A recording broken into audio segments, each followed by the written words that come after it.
আসসালামু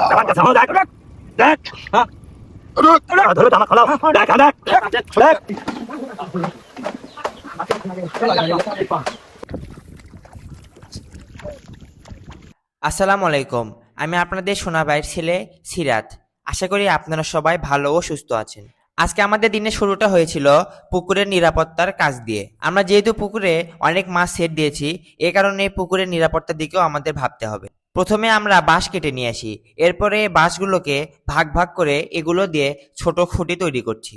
এই খুঁটিগুলো দেওয়ার ফলে মাছ চুরি হওয়ার ঝুঁকি কিছুটা কমানো যায়। যদিও আমাদের চারপাশ সিসি ক্যামেরা দ্বারা নিয়ন্ত্রিত, এরপরও যেহেতু আমাদের একটু কিছুদিন পরে হ্যাচারি বন্ধ হয়ে যাবে, এজন্য আমরা এখন থেকে এই কাজগুলো আস্তে আস্তে কমিয়ে রাখছি, যেন শেষের দিকে এগুলো বেশি একটা চাপ না হয়।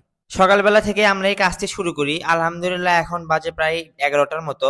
এর মধ্যে আমরা এই কাজটি সম্পূর্ণ করতে পেরেছি। এখন আমি যাচ্ছি আমাদের পাতারের উদ্দেশ্যে। এখানে মূলত আমরা ধান চাষ করে থাকি।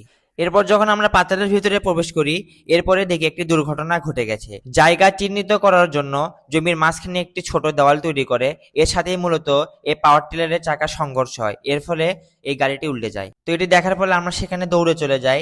এরপরে সবাই মিলে ধরে এই গাড়িটি আবার উপরে তুলে নেই। গ্রামের মধ্যে এই মুহূর্তটি আমার বেশ ভালো লাগে। কেউ যদি কোনো বড় বিপদে পড়ে, আশেপাশের সব মানুষগুলো তাকে সাহায্য করার জন্য এগিয়ে আসে। এই গাড়িটি দিয়ে আজকে আমাদের জমি চাষ করার কথা ছিল, কিন্তু দুর্ভাগ্যবশত এই দুই ঘটনার কারণে আজকে আমাদের ওই জমিটি চাষ করা হয়নি। এরপর আমি চলে গেলাম আমাদের ধানের জমিতে। এখানে কিছুদিন আগে আমি বিষ প্রয়োগ করে আগাছাগুলো দমন করেছিলাম। তো আজকে এখানে ধান লাগানো হচ্ছিল, লোকজনেরা এখানে ধান লাগাচ্ছে। তো আমি সেখানে চলে আসলাম দেখার জন্য, এবং তাদের সাথে হাত মিলিয়ে আমি ওখানে কিছু ধান রোপণ করি।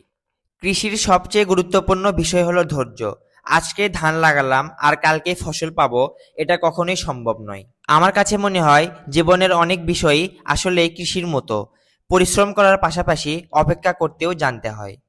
আমি তাদের সাথেও কিছুটা সময় ধান লাগানোর চেষ্টা করলাম। দূর থেকে কৃষকদের কাজ যতটা সহজ মনে হয়, মাঠে নেমে কাজ করে বুঝলাম কাজটা আসলে এতটা সহজ নয়। আমরা যখন দোকান থেকে 1 কেজি চাল কিনি, তখন শুধু হয়তো আমরা চালটাই দেখি, কিন্তু এই চালটা আমাদের ঘরে পৌঁছানোর পেছনে একজন কৃষকের যে কতটা পরিশ্রম ও অবদান আছে, সেই দিকটা আমরা অনেকেই হয়তো কল্পনা করি না। তাই কৃষকদের পরিশ্রমের প্রতি অবশ্যই আমাদের সম্মান দিতে হবে। এরপর আবার হ্যাচারিতে ফিরে আসলাম। এটি হচ্ছে আমার দিনের সবচেয়ে গুরুত্বপূর্ণ কাজ। এটা হচ্ছে মাছে খাবার দেওয়া। তো মাছ সঠিকভাবে বেড়ে উঠছে কিনা, সবকিছু ঠিক আছে কিনা, প্রতিদিনই এই বিষয়গুলোর দিকে আমার নজর দিতে হয়। আজকের দিনটা শুধু আমার জন্য একটি ব্যস্ত দিন ছিল না, ছিল অনেক কিছু শেখার একটি দিন। মাছের পুকুর থেকে ধানের জমি, কৃষকের পরিশ্রম থেকে নিজের কাজ, প্রতিটা জায়গা থেকে কিছু না কিছু শেখার আছে।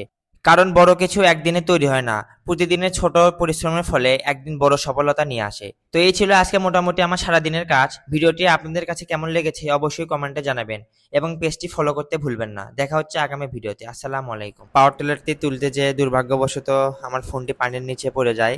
এরপরে ফোনের ক্যামেরার প্রোটেক্টরের ভিতরে পানি ঢুকে ভিডিওগুলো হালকা ঝাপসা আসে। তো এটি আমরা প্রথমে বুঝতে পারিনি। এরপর ভিডিওটি দেখার পরে যে আমরা বুঝতে পারি যে এই কাহিনীটি হয়েছিল। তো এই জন্য আমি আপনাদের কাছে আন্তরিকভাবে দুঃখিত।